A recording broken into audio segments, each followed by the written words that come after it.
this time a son unable to attend the funeral of his father in Queensland. Joining me now is Sandra Shea. She is the woman at the centre of this story. Thanks very much for your time. So, commiserations, first of all. Your husband recently died. Your son, his son, I should say, and your stepson was able to have a brief visit, a 2-hour visit. So authorities knew about the case. Somehow, he wasn't able to attend the funeral, though. Talk us through this process. His son and actually his brother and sister-in-law all came. They were able to see him for a short time, as you said, just before he passed away, and then after he passed away. And that was on Wednesday, the 2nd of September. But we thought that they would be able to come to the funeral, so we set about making the funeral as quickly as we could for Monday the 7th of this week, which was a really tough time frame and amplified our grief and anxiety because his son in particular was in a room alone with his grief, with no answers, submitting day after day new requests, amending the requests. The police were actually ringing on the family's behalf, the government, to ask for an answer. His son actually went home on the weekend because it was his first Father's Day that he would have, not only with his children, but without his father. And he still hadn't even got an answer until the night of the funeral.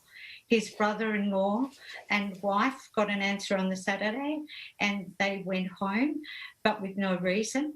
But the crazy thing is, when they both all went to the airport independently, they were allowed to mix with everybody at the airport. So that is just crazy. It's inhumane. We weren't given an opportunity to have maybe security or supervision at the funeral, and we would have social distanced, and it just was heartbreaking. And I wanted to speak out because obviously I am one of many, along with Sarah. And how many other people has this happened to? And it has to be changed. It has to stop. It can't go on. It just can't go on. So this is the astonishing part, I think, for a lot of people. Even if you somehow accept there is an increased risk at a funeral, this person from the ACT, your stepson from the ACT, 0 cases for more than 60 days, they couldn't even get an answer. So he was sitting in a hotel thinking, well, the funeral starts soon, I'm not going to make it. Yes. Yeah. Inhumane, absolutely inhumane. I can't even imagine that young man's grief being alone. We were trying to make as many phone calls without interrupting him, but making sure that he was okay, because who would be okay as poor Sarah in a room alone, left to their own devices? Just terrible. It can't happen. And what about the visit? 2 hours, I suppose the one thing is he got to say his goodbyes, and some haven't, but that must have been like a sword of Damocles hanging over his head, wondering when people were going to come in. Were people sitting there waiting to whisk him out once the 2 hours expired? No, they were. He was allowed to. He called an Uber from where he was staying, and called an Uber back again. Just a normal Uber. Just a normal Uber. He could have gone anywhere. Right. He would never have gone anywhere, of course.